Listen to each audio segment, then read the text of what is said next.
The livestream had 847 viewers when Bryce Hamilton ripped HarperCollins' plaid skirt in half during advanced placement chemistry, exposing her in front of the entire class, while his friends recorded her humiliation for social media clout. What those 847 viewers didn't know was that the quiet scholarship girl standing there in torn fabric had been gathering evidence for 6 months. What Bryce couldn't see was the tiny recording device sewn into her blazer. What nobody expected was Harper's next move would destroy 4 wealthy families, expose a decade-long harassment ring, and send someone to prison with a single phone call that lasted exactly 47 seconds. Have you ever watched someone's world completely crumble because they underestimated the wrong person? Share your story about witnessing instant karma, because sometimes justice comes wearing a torn uniform and carrying receipts. The morning mist clung to Westbridge Preparatory Academy's Gothic towers, like secrets refusing to surface. HarperCollins pulled her decade-old Honda Civic into the student parking lot, surrounded by Maseratis and Teslas that cost more than most families earned in 5 years. At 17, she carried herself with unusual precision for a teenager.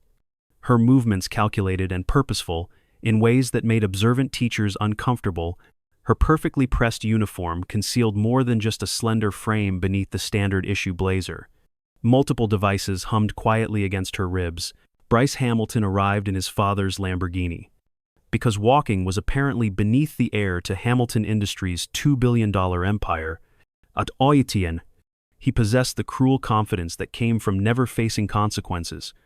His blonde hair styled with products that cost more than Harper's monthly grocery budget. Behind him trailed his usual crew, Jake Morrison, whose father owned half of Connecticut's pharmaceutical patents, and Tyler Webb, son of the state's most powerful media mogul.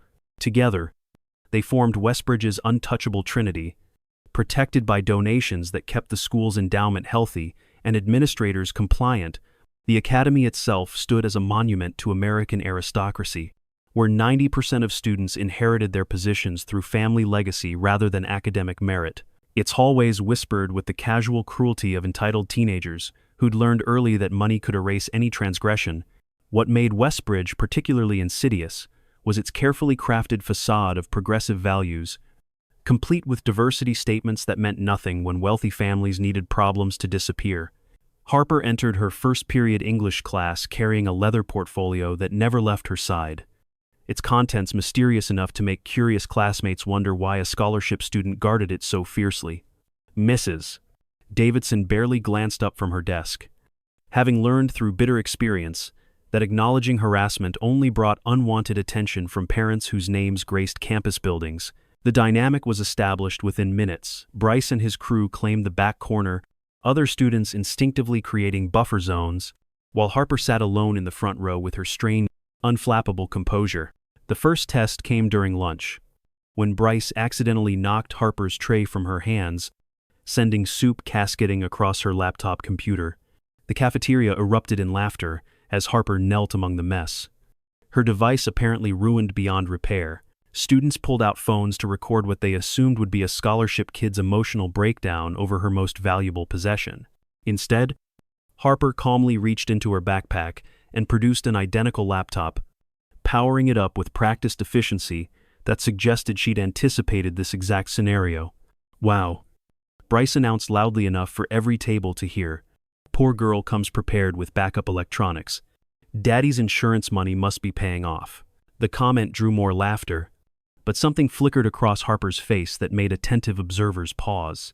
For just an instant, her expression carried the weight of someone far older than 17, someone who understood consequences in ways that privileged teenagers couldn't imagine. The incident spawned immediate social media attention, with edited videos making Harper appear paranoid and unstable. Hashtags like poverty prep and scholarship psycho began trending within Westbridge's insular digital ecosystem. But instead of the viral humiliation Bryce expected, the videos generated an unexpected response: sympathetic comments from anonymous accounts, offers to replace her damaged property, and a growing sense that something about HarperCollins didn't quite add up. That evening, Harper sat in her grandmother's modest apartment, reviewing footage from cameras she'd positioned throughout the school over the previous months. Her grandmother, Margaret, listened to the day's events while preparing dinner. her silver hair pulled back in the same severe bun she'd worn throughout her 40-year legal career. "Patience, sweetheart," the older woman said, her voice carrying the authority of someone accustomed to being heard in the nation's most important courtrooms. "The best cases are built one piece of evidence at a time." As Harper uploaded the day's recordings to her encrypted cloud storage, she whispered something that would have chilled Bryce Hamilton to his privileged core if he'd been listening.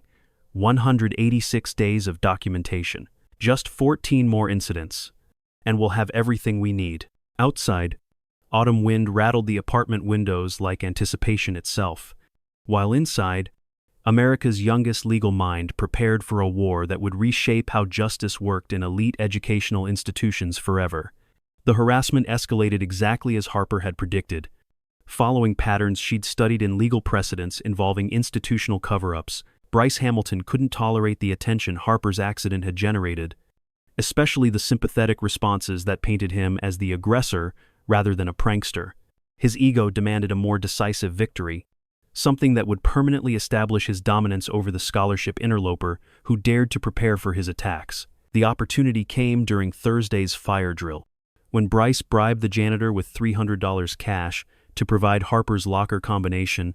What he discovered inside should have been ordinary teenage possessions, but instead found items that raised disturbing questions: a letter addressed to the Honorable Margaret Collins, legal documents with official seals, and a delicate silver necklace that appeared to be Harper's only valuable possession. The necklace bore an inscription too small to read clearly, but Bryce pocketed it anyway, sensing it held emotional significance that could be weaponized. His real masterstroke came the following morning, when he orchestrated Harper's imprisonment in the equipment closet during what should have been a routine transition between classes. The plan required precise timing. Bryce would trigger the building's fire alarm system, forcing evacuation protocols that left hallways empty, while Tyler positioned himself to jam the closet door, and Jake live-streamed the entire incident through a window for maximum humiliation potential. What they captured was Harper's apparent claustrophobia manifesting as panic attacks, her desperate attempts to escape creating content that painted her as mentally unstable. But viewers paying close attention noticed inconsistencies in Harper's behavior that suggested calculation rather than genuine terror. Her panic included whispered recitations of specific legal codes, precise documentation of her attacker's actions, and strategic positioning that kept her face partially hidden from cameras while ensuring theirs remained clearly visible. When she thought no one could hear, Harper spoke into her blazer with the practiced efficiency of someone filing an official report: unlawful imprisonment, conspiracy to commit assault, violation of safe educational environment statutes. The live stream attracted 432 viewers, most drawn by Westbridge's reputation for wealthy student drama, but the comments section revealed an audience increasingly uncomfortable with what they were witnessing. Anonymous accounts began posting legal terminology, questioning whether the attack constituted federal civil rights violations, and demanding identification of the perpetrators. Bryce's triumph was turning into something he hadn't anticipated: public accountability from strangers who weren't impressed by his family's influence. The technical sophistication of Harper's documentation became apparent when school maintenance discovered she'd positioned her own camera equipment throughout the building weeks earlier, capturing angles that exposed premeditation in her attacker's planning. Security footage revealed Bryce and his crew discussing their strategy in detail, using language that demonstrated intent to cause psychological harm rather than engage in harmless pranking. More disturbing was the revelation that this pattern had repeated for months, with Harper systematically documenting a harassment campaign that revealed institutional complicity reaching the highest levels of Westbridge's administration. Principal Morrison's response to the incident exposed the rot at Westbridge's core rather than investigating the attack. He focused on Harper's unauthorized recording equipment, suggesting she'd violated school policy by documenting her own victimization. The conversation, which Harper naturally recorded, revealed an administrator more concerned with protecting influential families than ensuring student safety. "Miss Collins," Morrison warned, "sometimes transfer students misunderstand the cultural dynamics here. Perhaps a different environment would be more suitable for your particular needs." The threat was unmistakable: conform to Westbridge's hierarchy or face expulsion that would destroy her academic future. But Harper's response revealed training that no ordinary teenager possessed: Principal Morrison. Are you suggesting that my continued enrollment depends on accepting unlawful harassment from students whose parents contribute to the school's endowment? Because that statement could constitute retaliation under Title IX, creating federal liability for both you personally and the institution you represent. Morrison's face went pale as Harper continued with legal precision that belonged in a courtroom rather than a high school office. I should also mention that this conversation is being recorded, as are all my interactions on school property. Pursuant to Connecticut's one-party consent laws, would you like to clarify your position regarding my enrollment status and the administration's response to documented harassment? The principal's retreat was immediate and complete, but Harper had achieved something more valuable than victory. She'd exposed the system's vulnerability to proper legal pressure. That evening, Harper reviewed the day's evidence with her grandmother, whose questions revealed decades of constitutional law experience. "Do we have sufficient documentation of the conspiracy?" Margaret asked, her voice carrying the weight of someone who'd shaped American jurisprudence for 40 years. "Can you prove institutional knowledge and deliberate indifference?" Harper's affirmative responses to each query built towards something larger than high school justice. They were constructing a federal case that would reach the Supreme Court. As Harper prepared for what she knew would be Bryce's final, disparate escalation, she made one last entry in her evidence log, perpetrator demonstrating increasing desperation and willingness to commit serious crimes. Recommend federal intervention within 72 hours to prevent potential sexual assault. Outside her window, Westbridge Preparatory Academy's lights twinkled like a constellation of privilege about to collapse under the weight of its own corruption. While America's next great legal mind sharpened her most devastating weapon, the truth, Monday morning arrived with the crisp bite of Connecticut autumn, and Bryce Hamilton's desperation had metastasized into something dangerous. The previous week's failures had stripped away his usual calculated cruelty, replacing it with the wild unpredictability of a predator backed into a corner. His father's questions about disturbing social media content featuring the family name had added pressure that privilege couldn't relieve, while his crew's growing nervousness suggested even his most loyal enablers sensed approaching disaster. The plan they hatched during weekend phone calls revealed how completely they'd misunderstood their situation. Bryce believed Harper's calm responses indicated weakness rather than preparation, interpreting her legal precision as nerdy anxiety instead of prosecutorial expertise. His strategy for Monday's advanced placement chemistry class would combine public humiliation with sexual assault, broadcast live to an audience he expected would celebrate his dominance rather than document his crimes. Tyler had spent Sunday evening promoting the upcoming show across social media platforms, promising followers that Westbridge's scholarship psycho would finally get what she deserved. The promotional campaign attracted 847 viewers by the time class began at 10:15 a.m., creating an audience that included far more adults than Bryce realized. Among the viewers were investigative journalists who'd been tracking elite private school harassment, federal education officials monitoring Title IX compliance, and legal experts who recognize constitutional violations when they witness them in real time. Harper entered the chemistry lab wearing her usual perfectly pressed uniform, carrying the same leather portfolio that had puzzled classmates for months. But today she'd made one small modification, a tiny American flag pin positioned precisely over her heart, where it would be visible to every camera angle while concealing the recording device that connected directly to FBI servers. Her movements carried the deliberate choreography of someone who'd rehearsed this moment hundreds of times, each step calculated to maximize evidence collection while minimizing personal harm. Mrs. Patterson, the chemistry teacher, had called in sick that morning, leaving the class under minimal supervision that Bryce had arranged through his mother's influence on the school board.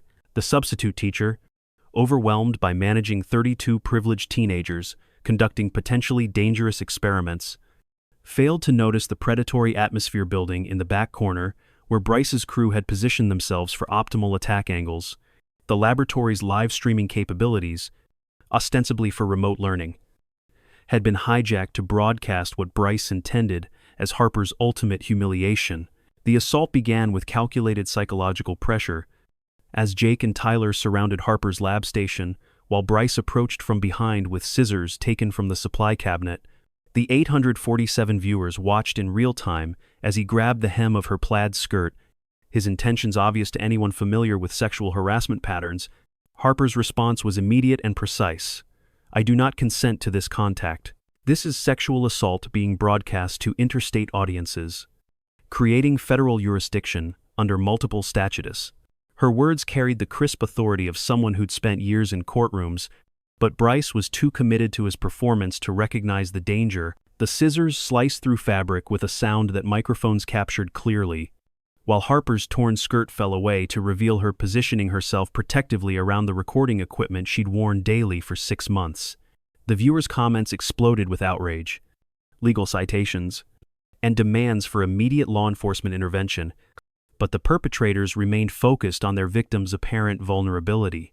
What happened next would be analyzed in federal courtrooms, taught in law school evidence classes, and remembered as the moment when institutional privilege finally met its match. Harper didn't scream, didn't run, didn't collapse in the humiliation Bryce expected. Instead, she smiled with the cold satisfaction of a prosecutor who'd just secured the final piece of evidence needed for conviction. "Thank you, Bryce," she said, her voice carrying across the silent laboratory with perfect clarity. "I've been waiting 6 months for exactly this moment." The confusion that flickered across Bryce's face was captured by every camera angle as Harper reached for her phone with the practiced efficiency of someone who'd rehearsed this action countless times. Her first call lasted exactly 47 seconds, each word chosen for maximum legal impact. "Federal Bureau of Investigation tip line. This is Harper Collins reporting federal civil rights violations, conspiracy to commit sexual assault, and institutional cover-up of hate crimes at Westbridge Preparatory Academy in Connecticut. I have 6 months of audiovisual evidence documenting systematic harassment with institutional knowledge and deliberate indifference." The second call revealed why Harper had remained calm throughout months of escalating abuse. "Hello? Grandma Margaret?" "Yes. Ma'am. We have everything we need now. Please contact the Attorney General's office and inform them that the Collins case is ready for federal prosecution." The live stream audience, now approaching 1,200 viewers, began frantically Googling Margaret Collins and discovering why Harper's legal precision had seemed so far beyond her teenage years. As search results flooded social media with images of Supreme Court Chief Justice Margaret Collins, Bryce Hamilton's world began collapsing with the inexorable weight of constitutional law. The 847 viewers had just witnessed the sexual assault of America's most powerful legal mind's granddaughter, broadcast across state lines with evidence so comprehensive that prosecution was inevitable. Justice wasn't coming. It had been patiently building its case for 6 months. And now it was ready to deliver the verdict that would reshape American education forever. The Google search results hit social media like constitutional lightning, spreading across platforms faster than Westbridge's administration could contain the damage. Chief Justice Margaret Collins' granddaughter assault began trending nationally within minutes, while livestream viewers shared screenshots proving they'd witnessed federal crimes committed against the most powerful legal family in America. Bryce Hamilton stood frozen in the chemistry lab, scissors still clutched in his trembling hand. As the full magnitude of his miscalculation became clear through hundreds of comments demanding his immediate arrest, the 47-second FBI call that Harper had rehearsed for months created a legal earthquake that rippled through every level of American law enforcement. Her precise recitation of evidence included case numbers, statute citations, and evidence catalog references that revealed preparation far beyond any teenager's capabilities. USC, Title 40, 2 Section, 1980, 3 Civil Rights Conspiracy, Title 9 Institutional, Deliberate Indifference, and Interstate Harassment, facilitating sexual assault with institutional knowledge, documented through 6 months of audiovisual surveillance, authorized under Connecticut one-party consent statutes. Within 10 minutes of Harper's call, the Hartford FBI field office received priority alerts that triggered responses reserved for threats against federal officials' families. Special Agent Sarah Martinez, who specialized in civil rights violations involving educational institutions, began coordinating with the Department of Justice's Civil Rights Division, while FBI technical teams traced Harper's evidence uploads to servers that revealed the sophisticated legal operation she'd been conducting from her grandmother's apartment. The case file that emerged contained documentation so comprehensive that prosecution was virtually guaranteed. The live stream audience, now approaching 2,000 viewers, watched in real time. As Westbridge Preparatory Academy's institutional racism and sexism collapsed under federal scrutiny, comments flooded in from legal experts recognizing constitutional law precedents, education reformers demanding systemic investigation, and former Westbridge students sharing their own harassment stories that painted a pattern of abuse spanning decades. The school's carefully constructed facade of progressive values crumbled as viewers connected donations from Bryce's family to administrative decisions that had protected wealthy harassers while silencing their victims. Principal Morrison's emergency response revealed an institution more concerned with damage control than justice. As he attempted to confiscate Harper's recording equipment rather than address the sexual assault that had been broadcast to thousands of witnesses, his actions, captured by multiple student phones, demonstrated the deliberate indifference that Harper had been documenting for months.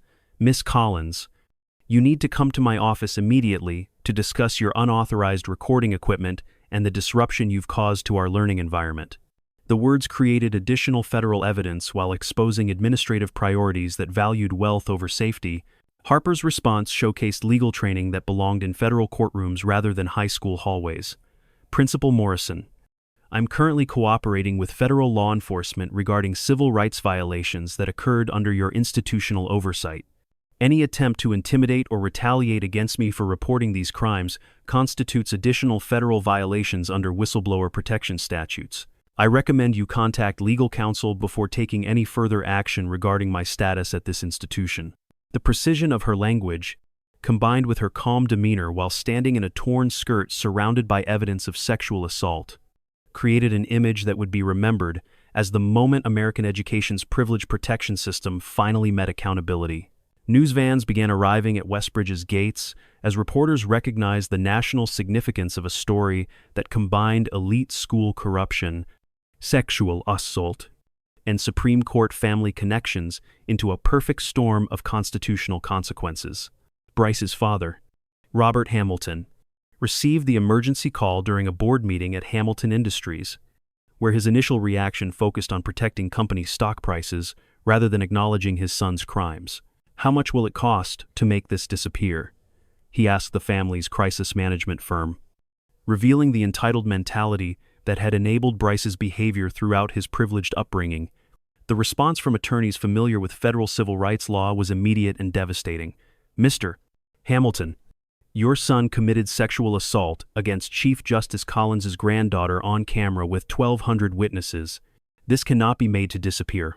As FBI agents arrived at Westbridge with federal warrants, Harper's 6-month investigation revealed its true scope, a comprehensive documentation of institutional corruption that reached Connecticut's most powerful families.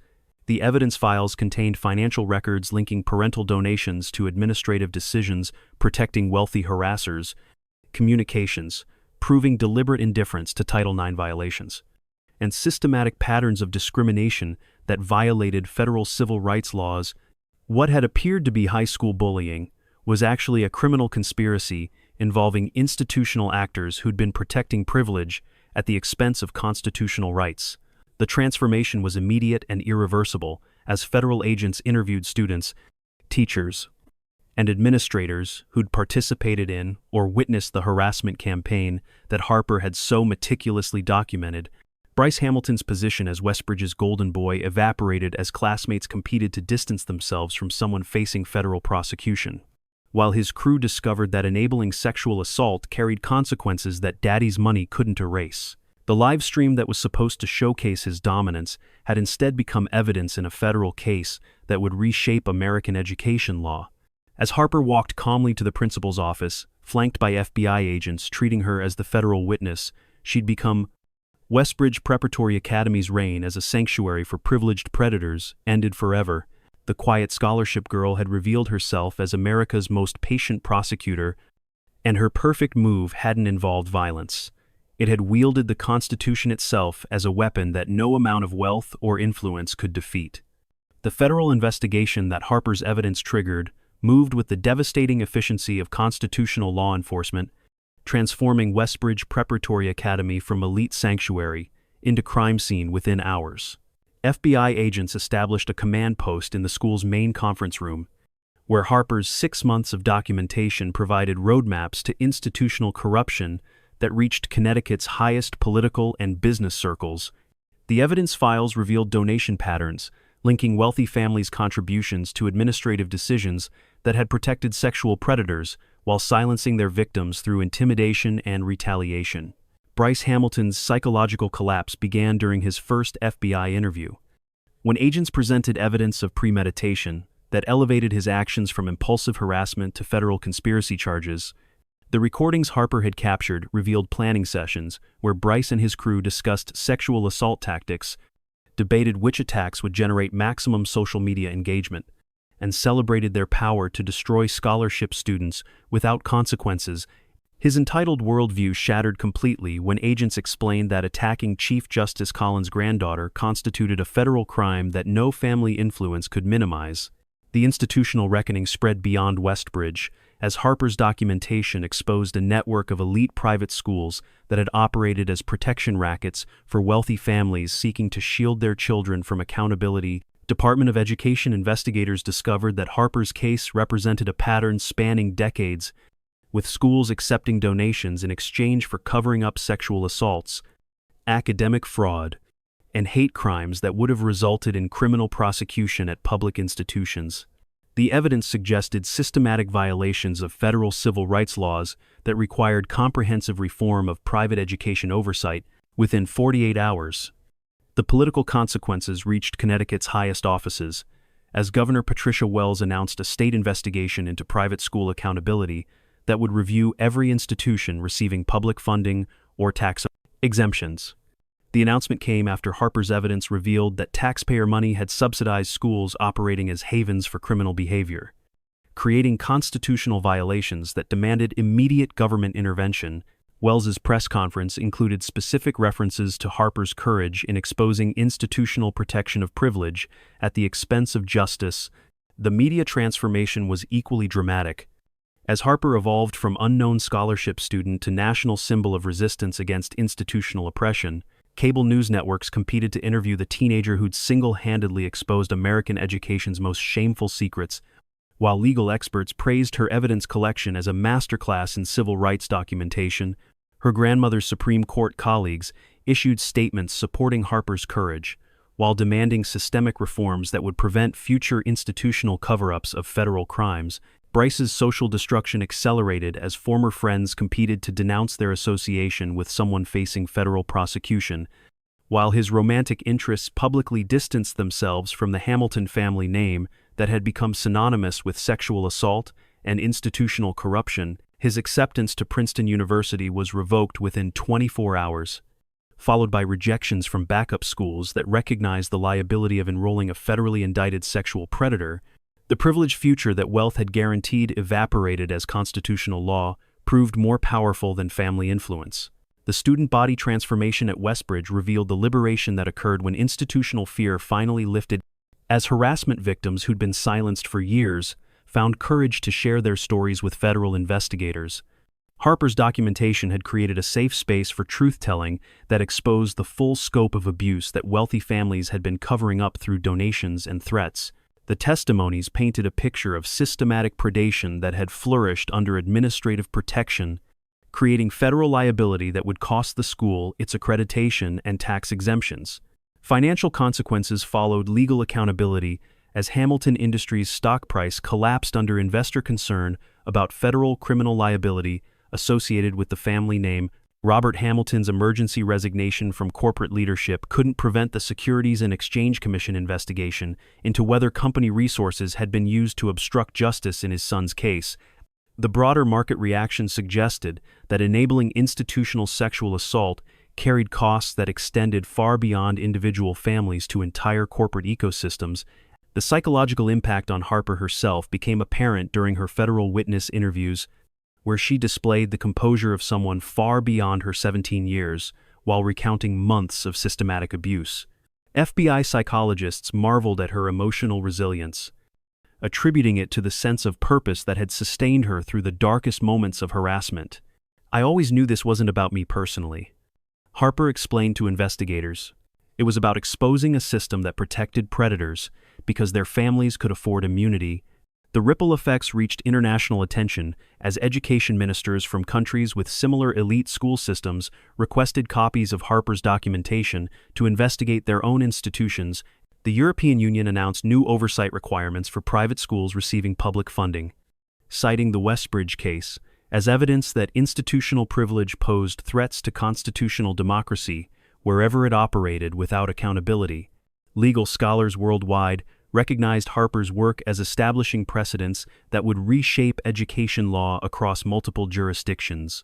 Harper's personal transformation was perhaps most remarkable, as the quiet scholarship student revealed herself as America's youngest civil rights prosecutor, whose methodical documentation had created legal precedents that would protect future generations of students from institutional abuse. Her testimony before Congress regarding private school accountability became required viewing in law schools. While her evidence collection techniques were adopted by civil rights organizations investigating institutional discrimination across multiple sectors, the therapeutic community also took notice, as Harper's case demonstrated how systematic documentation could provide survivors of institutional abuse with agency and purpose that facilitated healing. Trauma specialists began incorporating the Collins method into treatment programs, teaching survivors to channel their experiences into evidence collection that could prevent future victimization. The approach proved particularly effective for those who had suffered abuse within institutions that claimed authority and respectability. As the first semester ended, Westbridge Preparatory Academy faced federal oversight that would transform every aspect of its operations, from admission policies that had favored legacy students to disciplinary procedures that had protected wealthy harassers. Harper's perfect move had accomplished something that decades of education reform activism couldn't achieve: the complete dismantling of institutional privilege, protection through constitutional law enforcement that proved America's founding principles were stronger than any family's wealth or influence. 6 months after HarperCollins' 47-second phone call brought federal justice to Westbridge Preparatory Academy, the institutional transformation had rippled across American education, with constitutional force that reshaped how privilege intersected with accountability.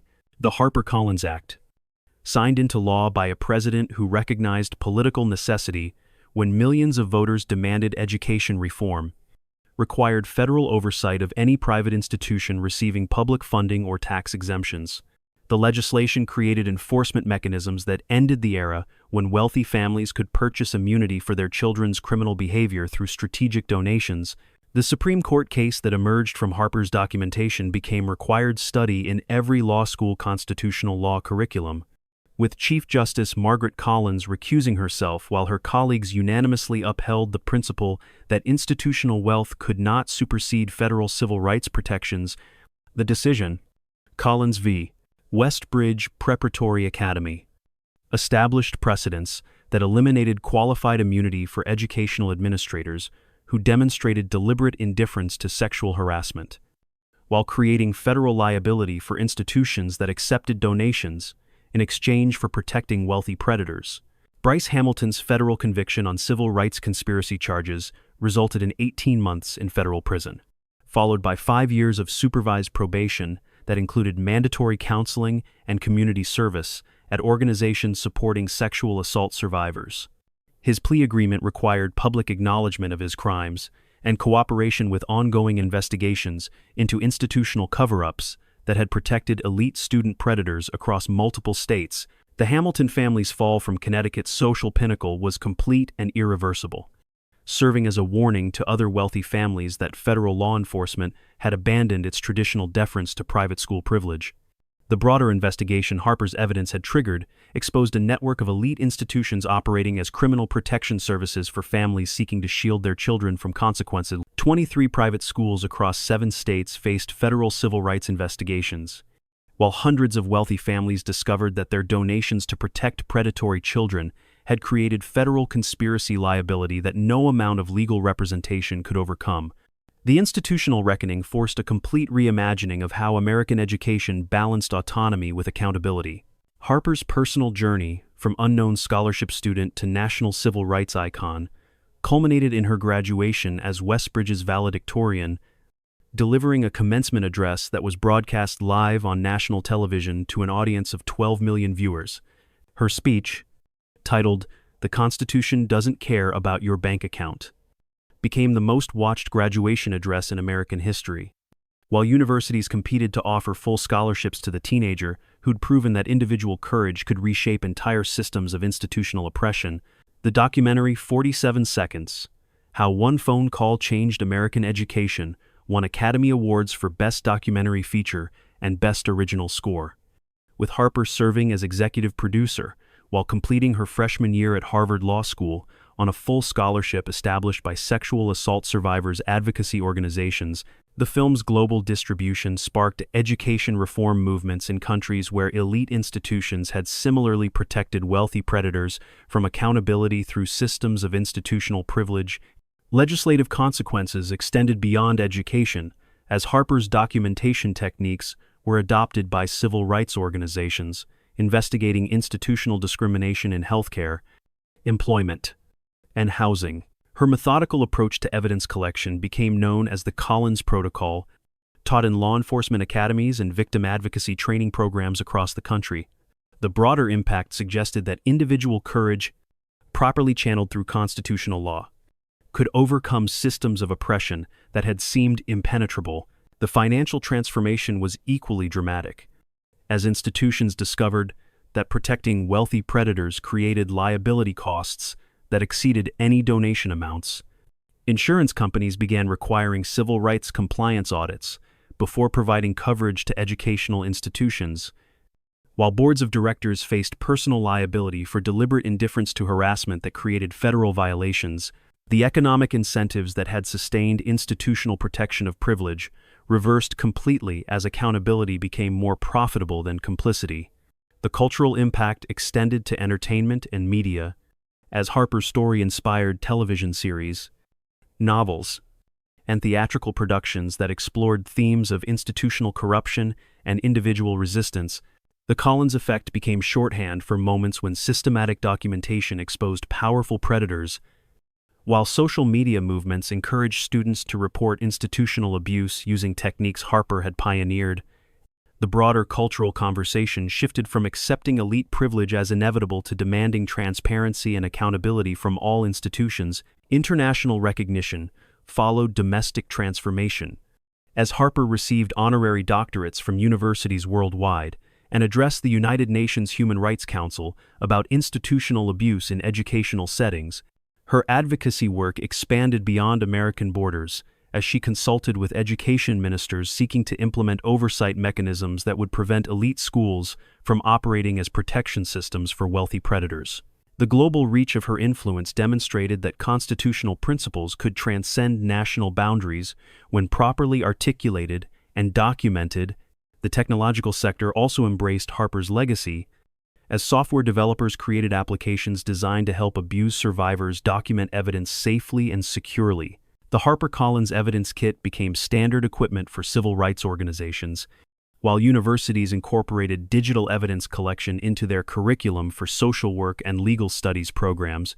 The intersection of technology and civil rights created new possibilities for challenging institutional power through systematic documentation. 5 years later, HarperCollins stood before the Senate Judiciary Committee as President Biden's nominee for the youngest federal judgeship in American history.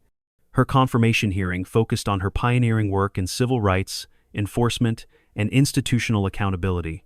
Senators from both parties praised her courage in exposing educational corruption, while legal scholars predicted her eventual appointment to the Supreme Court, where her grandmother had served with such distinction.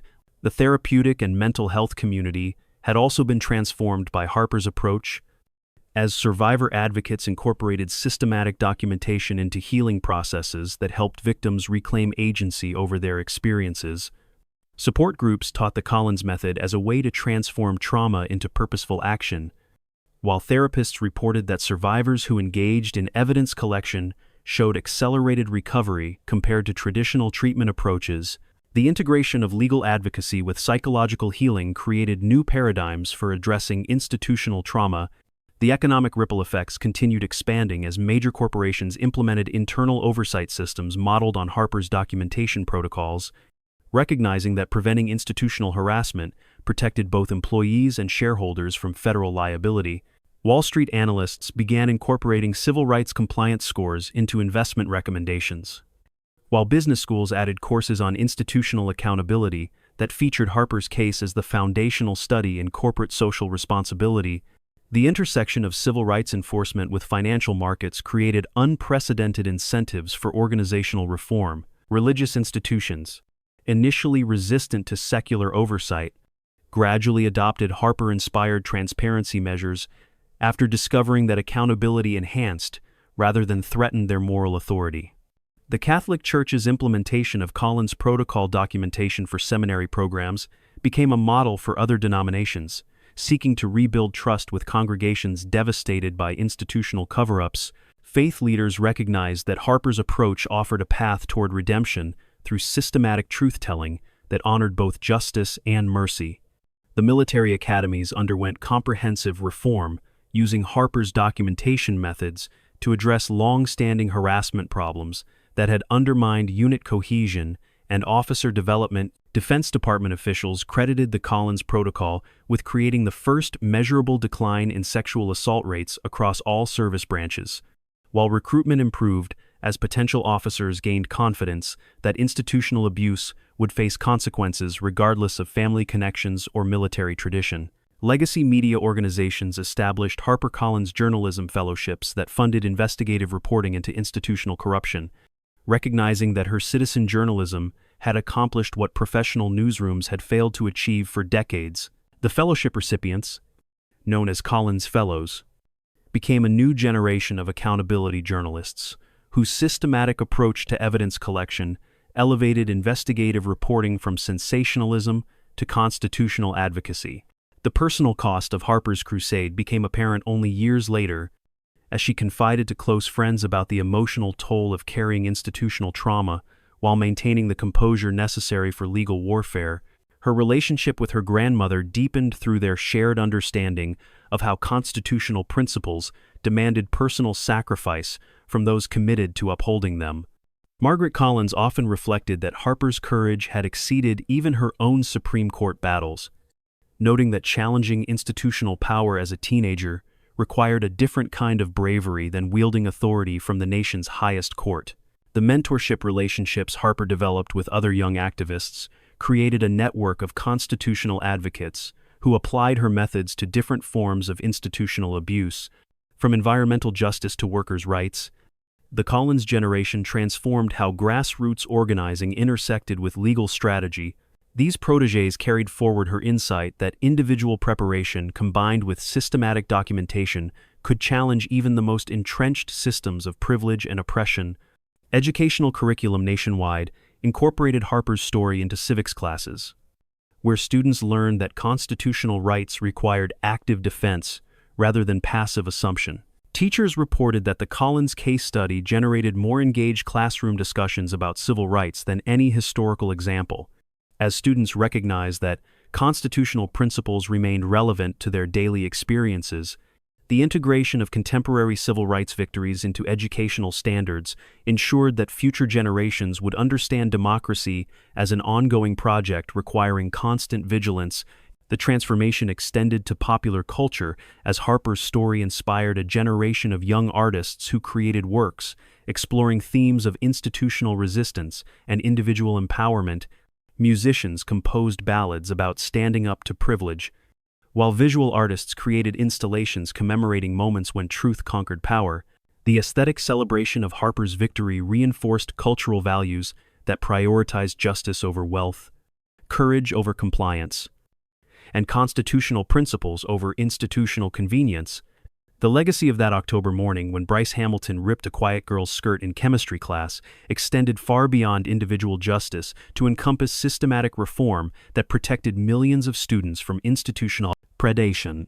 Harper's perfect move had proven that the Constitution's promise of equal protection under law was stronger than any family's wealth, more powerful than any institution's influence, and more enduring than any system designed to protect privilege at the expense of justice.